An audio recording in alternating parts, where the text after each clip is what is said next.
Thank you. Thank you.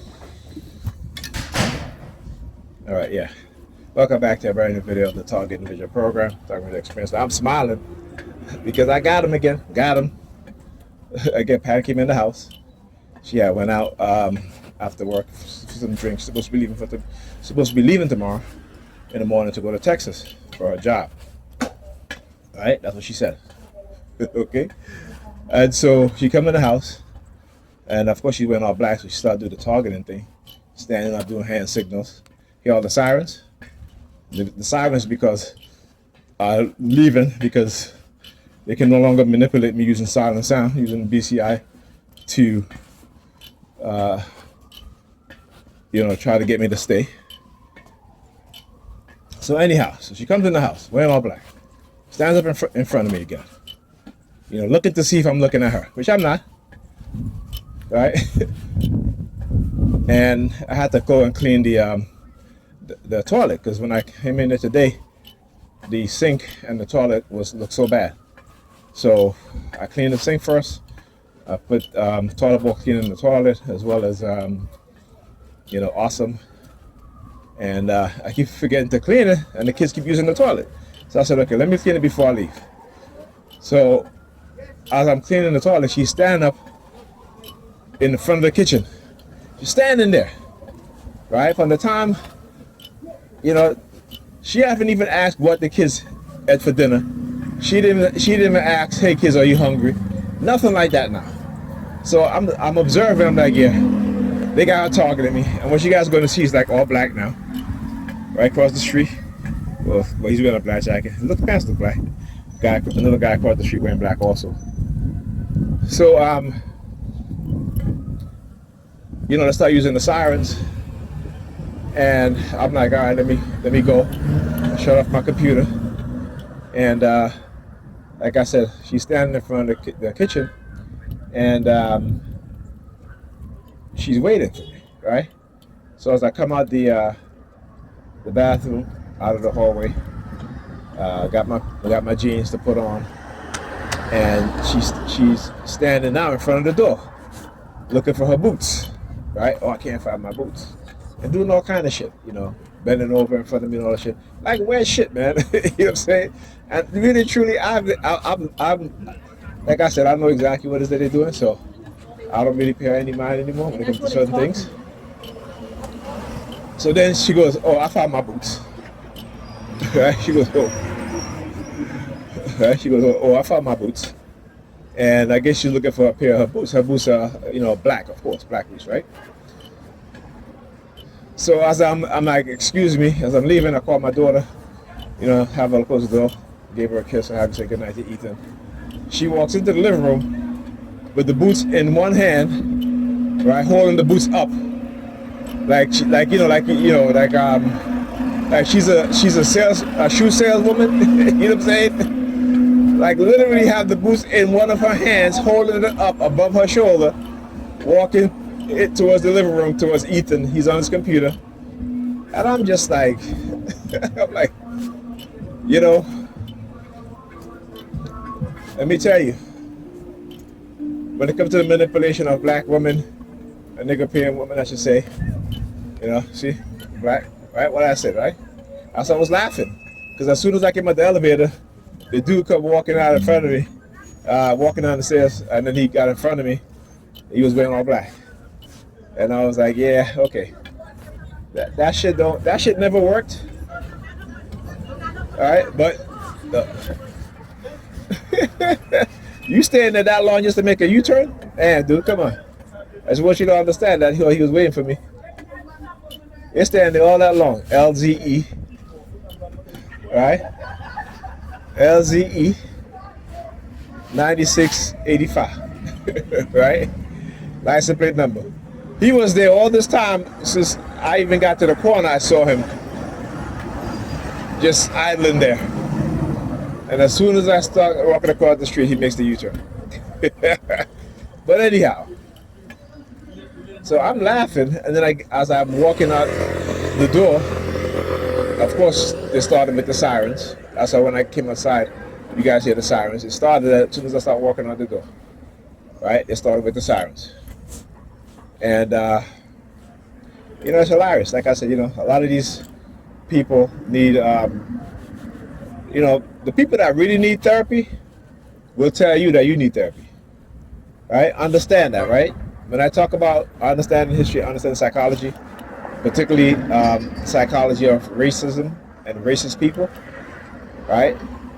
So when I talk about Hitler propaganda campaigner manager Joseph Goebbels, and what does he say? Right? He said accuse them of doing what you do, right? Call them what they call you. Is to project onto others what they're doing, so that they are not able to say anything in return, right? And they can say, well, you're a genocidal maniac, and they'll call you a genocidal maniac, right? What we see with the Trump administration is doing, right? So they've, within the churches, they do the same thing too, and they teach it to, women, particularly the Negropean women, right? Because they will accuse you of being exactly who they are. When it comes to projection, they are the most group of women, right, who will project who they are onto others.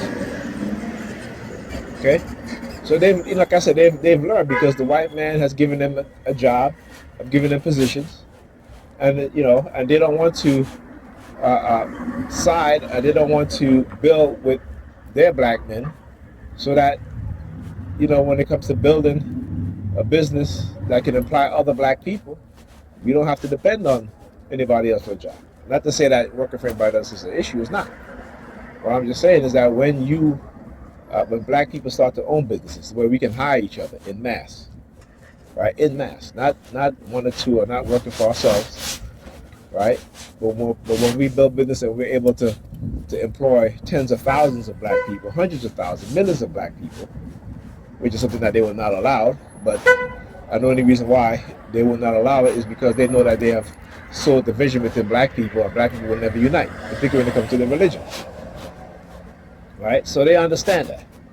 But if black people unite, all right, and build businesses, support each other, right, we will not be the, last hired, first fired. Right? That we will look to our own and each other to, for employment or whatever else, right? For healthcare and such and such. But that's not the situation. We have to understand. So, then of course, they always gotta do the religious theme. So on Facebook for the past couple of days, it's been this woman, this religious fanatics. I've been posting stuff on her, because she came onto my post and talking a whole bunch of bullshit. So I had to show her. I said, listen, you all you got is belief. I'm giving you sources, documentation, proof of what I say, but all you're giving me is bullshit with a lot of emojis. Like, proof to me. Okay, proof to me. So today she was talking about the Holy Trinity, and I was like, listen, that Holy Trinity shit is another bullshit, because if you go to Bart Ehrman, he is one of the some of the most knowledgeable biblical scholar. Right? He wrote various books on Jesus and Christianity, and he knows Korean Greek, so he knows how to interpret the ancient language as well as Hebrew, right? And ancient Hebrew. So, again, I even went to the Catholic sources, right? I gave her the link to the Nicene Council, where they were actually, debating, right, the nature of Christ. So they did not have a doctrine of Christ being, the same as God, and so-called divine as God, but as God's Son in the flesh, right? Meaning that, and if you go and you read the Gospel of the 12, right, it talks about how God entered into Joseph, and Joseph consecrated with his wife to create, a child. See, they took that part out of, the Romans took that part out of their gospel, right? But this is exactly how it was meant to be interpreted, right? Not that some Holy Spirit came and impregnated Mary. That's not how it works. That is not how it works. That is not how human reproduction works. And anybody who still believes that shit, they need a crash course in biology, as well as examining their psychology, right? The delusion. Okay? So again, the Council of Nicaea, and then you have all these other numerical councils. And again, watch how did they choose which gospel to put in the Bible? And again, this is all documented. How they put the books on the table, all the books on the table, right? They just pile the books up on the table. They went and they prayed and they said, okay, at a certain amount of time we're going to go in, and whichever books is still on the table, that's the books we're going to use to put in the Bible. That's what they did. They documented it. But Nicopoeans don't want to, know these things. So so she said, but the Holy Trinity, I said, I said 4,000 years before you had Jesus Christ, and Kemet black people had the concept of the Trinity, even though they didn't call it Trinity, they call it the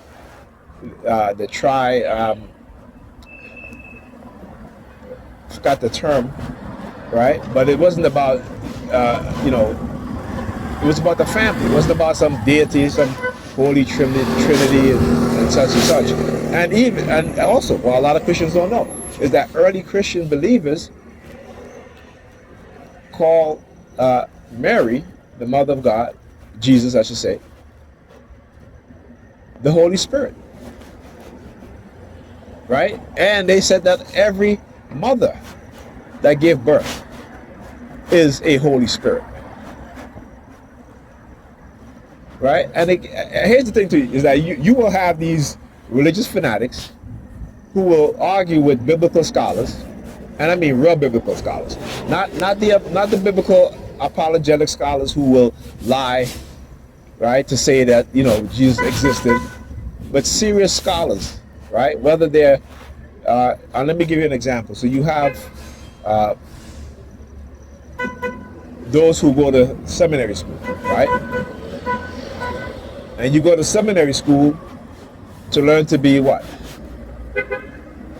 A preacher, a pastor, or a priest, whatever, right?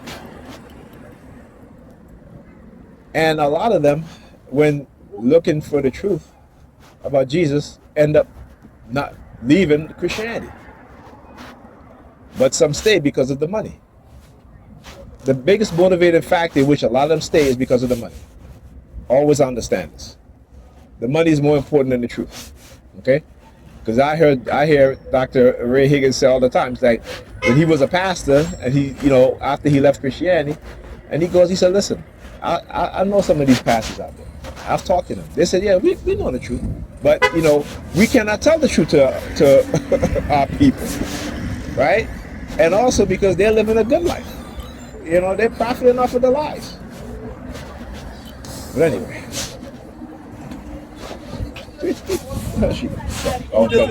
talk about Pat bending over in front of me. I've been standing here all this time, and as soon as the bus comes to go over there, she comes over here and bend over. Right?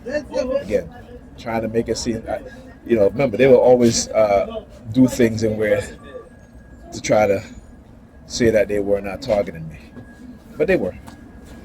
They absolutely were. Okay, don't fall for that shit, okay? I don't.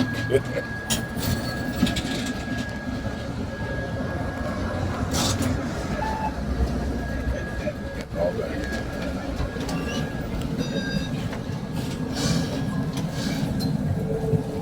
Excuse me?